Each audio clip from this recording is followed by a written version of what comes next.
iya, Masya Allah, istri idaman sama Saat ini pengantin baru Torik Halilintar dan Arya Mas Said telah berangkat untuk pergi ke luar negeri berbulan madu.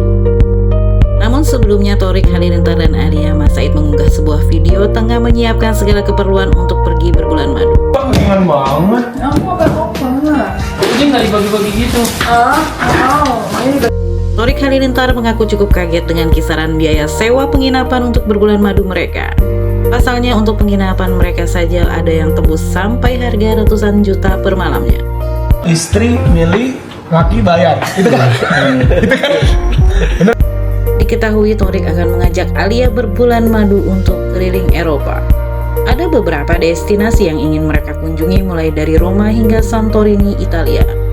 Torik Halilintar sendiri mengaku bakal ke Roma, Pasquini, La Como, Milan, Santorini.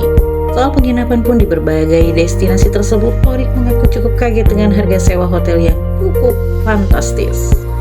Tadi aku sempat kaget gitu loh, ada hotel 200 juta per malam, ada yang 140 juta per malam, kata Torik Halilintar yang dikutip dari kanal YouTube milik Torik Halilintar sendiri pada Jumat 2 Agustus 2024.